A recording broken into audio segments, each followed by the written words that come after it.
tudo bem com vocês? Eu sou a Daliane Reis e hoje eu tô aqui para falar sobre as crianças que têm dificuldade de aprender matemática. Se você é novo por aqui, já se inscreve no canal e ajuda a compartilhar pra gente divulgar. Sabe aquela criança que você coloca todas as estratégias e ela não aprende de jeito nenhum? Sabe aquela criança que não acompanha a turma e que você tem muita dificuldade em ajudar? É dela que a gente vai falar aqui.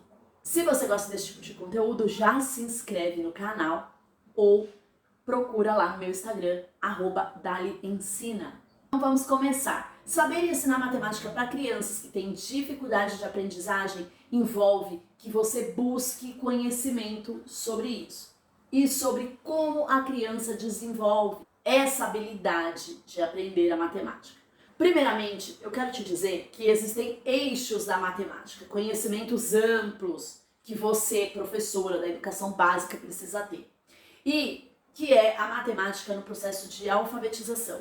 Existem alguns conhecimentos que a criança precisa ter para poder chegar no próximo nível de conhecimento.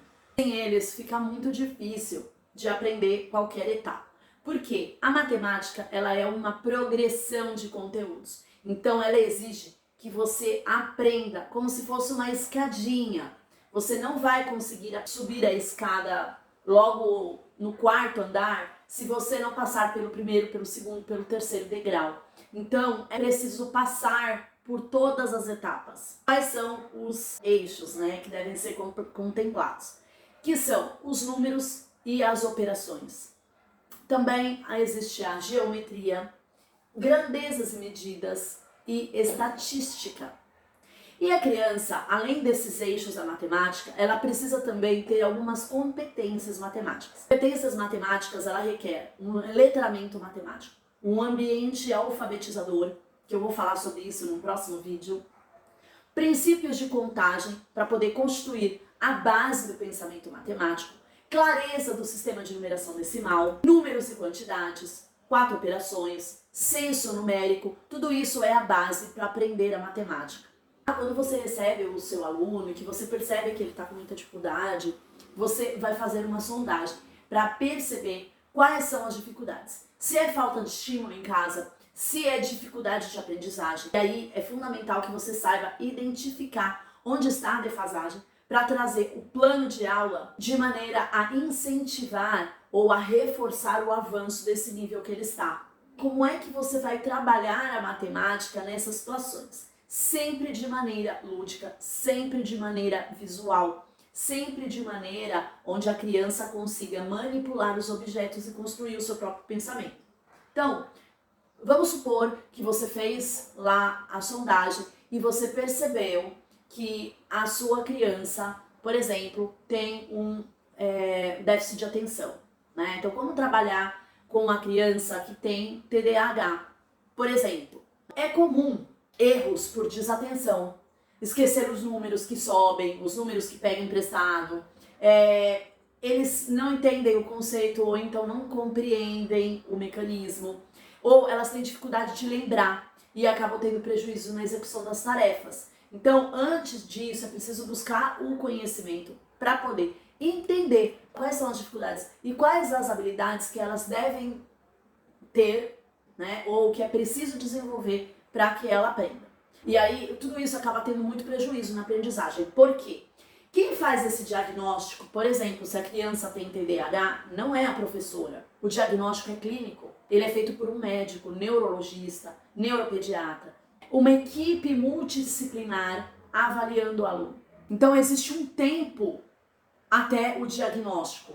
E esse tempo não pode ser desperdiçado na sala de aula. Até lá você vai ter que preparar algumas sondagens e, se desconfiar, em chamar as famílias, conversar com a família e apontar que você tem uma suspeita, que você indica ela procurar ajuda para uma outra avaliação. Feito isso, o professor ele precisa saber o que é para ele conseguir trabalhar com isso. Então, o professor ele precisa receber o diagnóstico. Se você já encaminhou a criança e a mãe ainda não retornou com o diagnóstico, é preciso cobrar, porque você só vai conseguir fazer um trabalho diferenciado com esse diagnóstico. E aí sim, recebido o diagnóstico, tem que sentar na frente, próximo do professor, longe da porta, longe da janela, né? Longe de qualquer distração. Quanto mais pertinho de você, melhor. Outra coisa, a aula precisa ser dinâmica, ela precisa ser prática, ela precisa ter linguagem simples, precisa ser objetiva, né? E você precisa se certificar de que a criança realmente entendeu. Repetir várias vezes, dar ênfase em algumas palavras, tudo isso faz parte. Agora eu vou te dizer qual é a sua tarefa, qual é o seu papel assim que você receber o diagnóstico dessas crianças que têm dificuldade. Bom, em primeiro lugar, o professor ele precisa saber o que é. Então, se você receber um diagnóstico de que a criança tem TDAH, você vai precisar estudar um pouquinho sobre como que é o funcionamento aí de quem tem TDAH. E só assim você vai conseguir trabalhar com ela. A gente não consegue fazer nenhuma ação se a gente não conhecer o conceito. Bom, feito isso, a primeira coisa que você vai fazer é colocar a criança na frente. Ela precisa sentar na sua frente. Por quê? Ela precisa estar longe da porta, ela precisa estar longe da janela, ela precisa ficar longe de tudo que distrai. A atenção dela tem que estar voltada para você. Então, quanto mais na sua frente ela tiver, melhor. A aula, ela tem que ser dinâmica, prática, com uma linguagem simples e objetiva. E você precisa se certificar sempre se ela entendeu. Então, repetir e dar ênfase em algumas palavras também é importante para que ela sempre lembre daquilo que foi ensinado.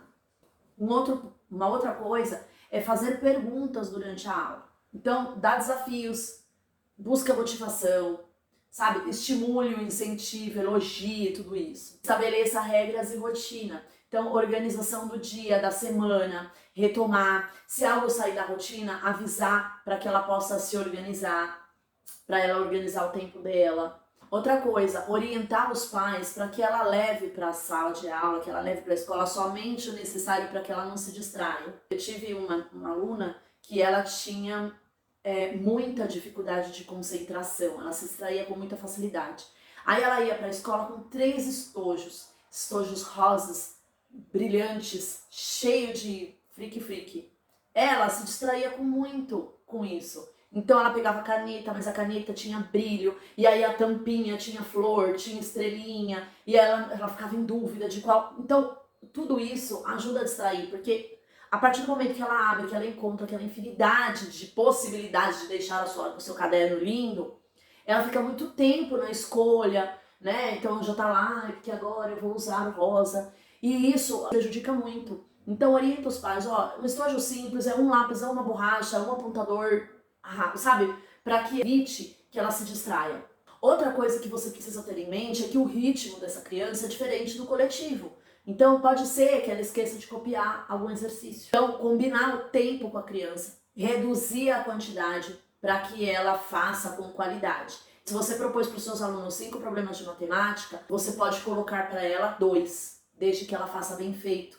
Por quê? Porque ela vai levar mais tempo naquilo. Então, diminui a quantidade e aumenta a qualidade da compreensão. Não adianta nada fazer um monte de maneira mecanizada, porque ela vai acabar copiando as respostas, porque ela não vai terminar a tempo. Outra coisa, a criança que tem hiperatividade, por exemplo, ela precisa se movimentar. Então, autorize que ela vai buscar alguma coisa, que ela vai levar algum recado, ou sugira que ela vá beber uma água, que ela enche a sua garrafinha, solicite ajuda para ela, porque isso vai ajudar. Ela vai começar a se movimentar e ela vai querer tumultuar a sua aula. Então, se você der esses espaços para que ele vá e volte, ele vai se sentir muito útil e vai ajudá-lo a se concentrar melhor quando voltar. Outra coisa é fixar o conteúdo. Então, pensar em várias maneiras de apresentar o conteúdo até essa criança interiorizar. Porque se só desse jeito ela não entender, você com certeza vai apresentar uma outra estratégia e uma outra estratégia até que ela compreenda. Ela compreendeu? Beleza, você já sabe qual é o caminho que você tem que seguir com ela. Outra coisa muito importante é apresentar material concreto. Então, material visual, manipular, tudo isso ajuda a criança a não se distrair. Materiais contextualizados que façam parte da vivência delas também são muito bem-vindos. Outra coisa são enunciados curtos.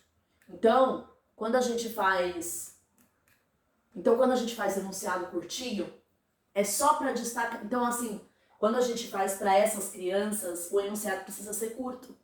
Não adianta dar um monte de informação, porque quando ela terminar de ler, ela já esqueceu o que ela tem que fazer. Então, enunciado objetivo, enunciado fácil, simples, para ela compreender bem o que precisa ser feito.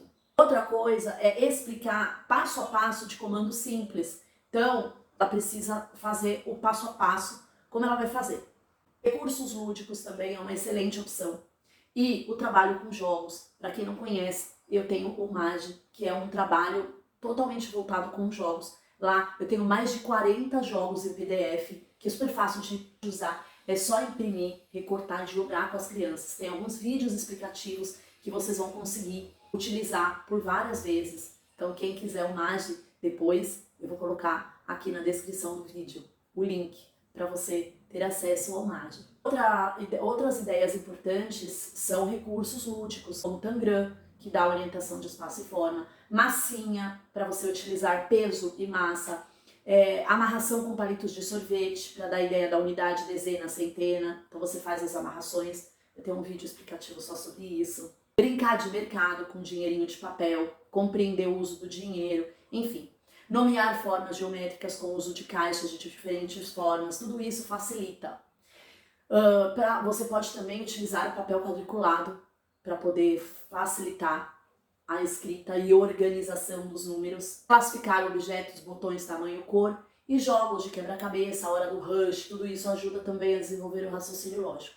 Então, como trabalhar a matemática nessas situações, quando a criança tem também dificuldade na aprendizagem dos números, que é o caso da descalculia, por exemplo, que é um déficit de atenção, de cognitivo de representação numérica. Então, existem alguns tipos de descalculias que são erro na compreensão dos números, erro na habilidade da contagem, ansiedade no ensino da matemática. Então, muitas vezes a mãe começa, é matemática, e aí dá aquele apavoro e a criança não consegue, ela fica com medo da matemática antes mesmo de conhecer ou de encarar. Ela tem dificuldade para solucionar problemas, dificuldade no valor numérico, dificuldade para compreender os conceitos matemáticos. Então, lembrando que todo esse diagnóstico é feito por uma equipe multidisciplinar. E aí só depois você, como pedagoga, é que vai colocar na sala de aula essas atividades práticas todas que eu citei aqui. Certo? Se você gostou desse vídeo, deixe seu like, compartilha com seus amigos, se inscreve no canal e ativa o sininho das notificações, porque toda semana tem conteúdo novo por aqui. Um grande beijo e até o próximo vídeo.